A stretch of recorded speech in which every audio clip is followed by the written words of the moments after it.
Hi, my name is Michael Holmes, and you're watching Consumerthon.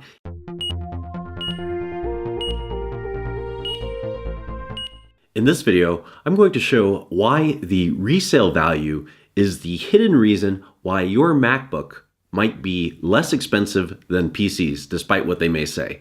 Now, this is a YouTube video on the infographics show, and they sum up the difference between Mac versus PC. And I think that a lot of the reason people don't like Macs is because they perceive them as being expensive. So let's listen to this clip as far as the conclusion of what the infographics show has to say. In conclusion, PCs have budget machines for all your needs, so if you're short a penny or two, then PCs win all the way. Macs are great machines though, and if you like the style and the functionality, then you should buy one, but if you're looking for power and are budget-minded, you should stick with it. And then I saw this video and I made it, which does allude to the value of reselling and what the resale value is of a Mac. What I've seen generally is the resale value based in kind of broad terms, like yes, it's a Mac, yes, you're going to get more money than a PC. But what I thought would be interesting is, since I just sold my MacBook Pro from 2014, what if we went back in time and looked at the competitive PC models and what those are currently selling for, and we can actually put some numbers to what the actual resale value is between some of the between Mac versus PC. There's a number of different resale marketplaces for the Mac, which is already telling because they represent probably about 10% of market share of computers worldwide.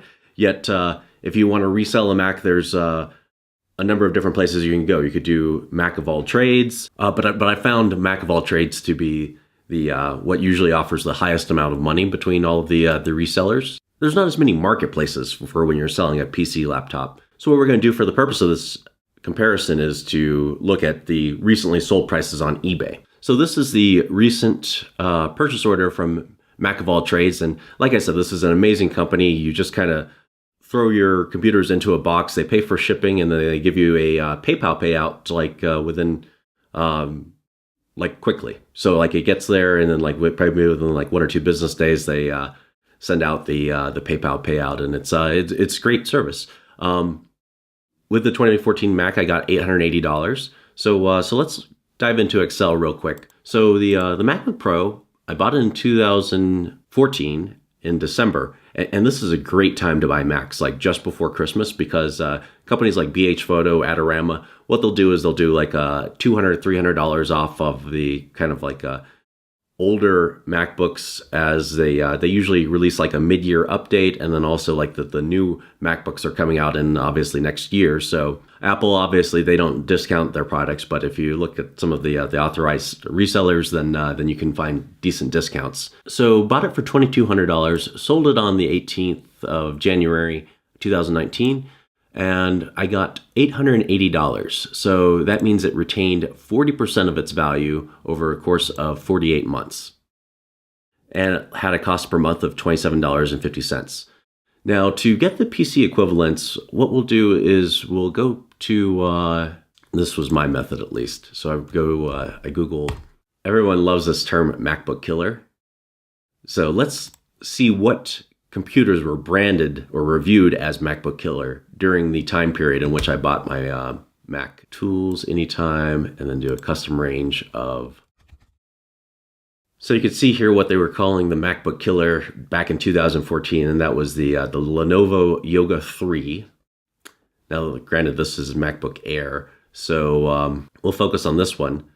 And I do see that there's a little bit of a difference here, I guess, in that 2013 versus 2014. It's basically the article time, and the release dates are going to make it kind of impossible to get a perfect comparison, but we're going to do as close a comparison as we can. So this ThinkPad W540 looks like a good contender too. So the first PC is going to be this Asus Zenbook Infinity UX 301.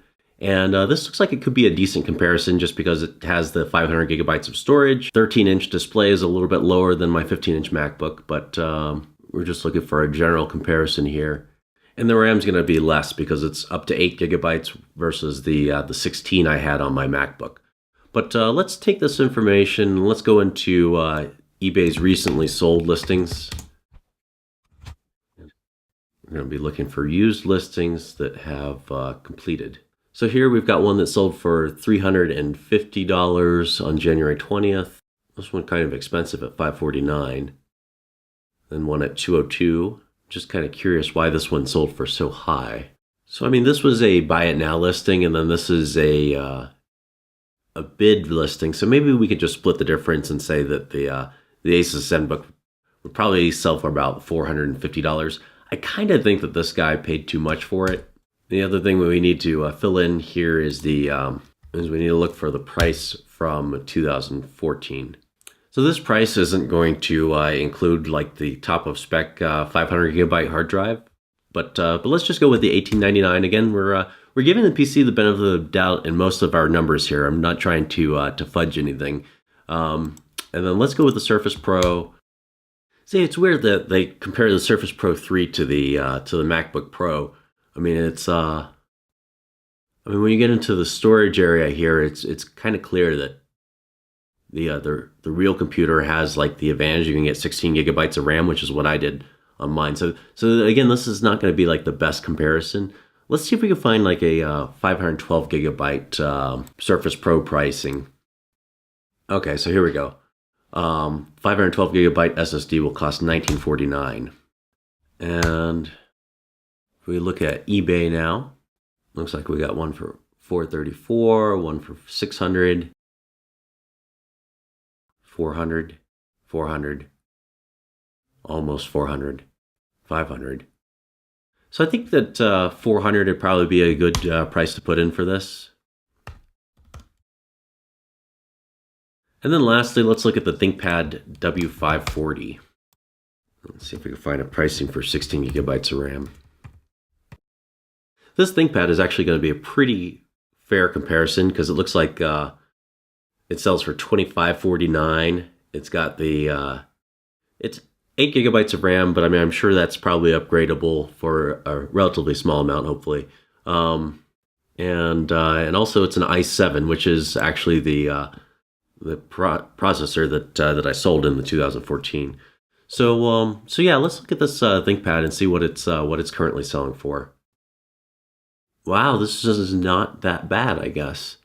Looks like somebody sold one for $916, and this is pretty close to what I had with the 16 gigabyte configuration. But then you see also another one that sold for $550. Just looking for an average here, and now here's one at $300.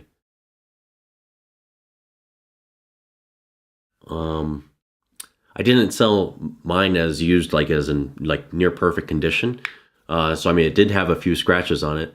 So see one for $400, $350, $529, $360, $455, $407, $510, $891. Yeah, this is interesting because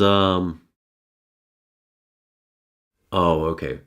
See, these have warranties, I think. Let's see if we can do used product.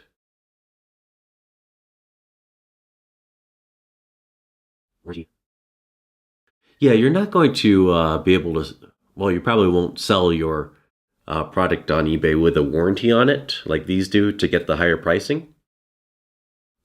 So I think to be fair, we're going to have to look at the non-warranty ones. What would be fair here? Let's do benefit of the doubt, I guess, and just do $400 for resale price on this one. So you bought it for $25.49 and resale for $400.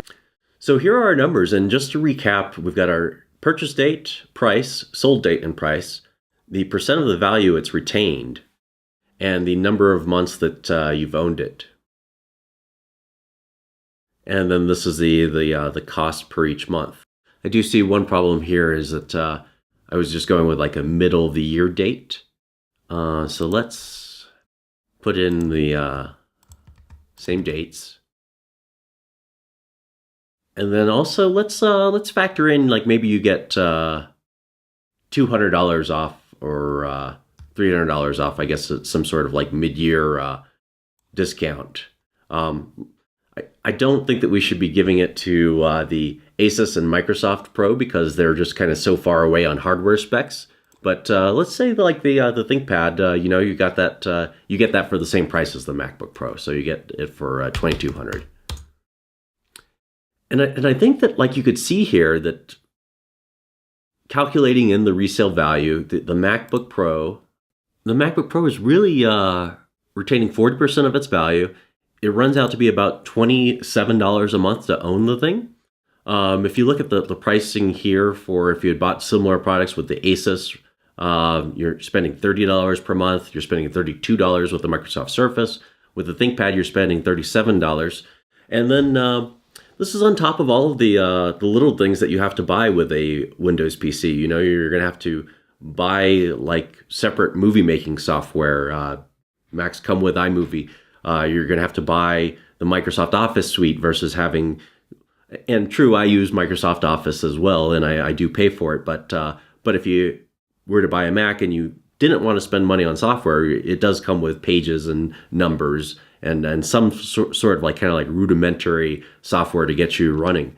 And then also the cost of upgrading the operating system. And a lot of people don't upgrade the operating system, so they ended up with a operating system that's compromised with security issues. And Mac always releases updates, and they're always free. So this is why I think that the Mac is just such a strong value. And a lot of people state, like, when they don't want to buy the Mac, is that they think it's too expensive. But I'd argue that if you look at the total cost of ownership, the Mac is a lot cheaper than owning a PC. So what I'll do is I'm going to make the spreadsheet available as a Google Drive document, and you can like make a copy of it, fill in your numbers, and feel free to comment those in the links below. So if you've sold a PC, for instance, let me know like what the cost per month was, what percentage value it retained, and we can kind of compare these numbers with PC versus Mac on different timelines. You know, maybe if maybe keeping a computer for 4 years isn't the sweet spot for everybody. You know, maybe some people keep their computer for 2 years, or maybe some people keep their computer for 7 years and they get different results. I want to know those comparisons, and I'm open-minded. I'm probably not going to switch from my Mac because I like the experience, I guess, of having a computer that works. But I also understand the PC people, I think. Well, not really, but do leave those comments in the section below. Give the video a thumbs up or a thumbs down based on your opinion. And thanks for watching Consumerthon.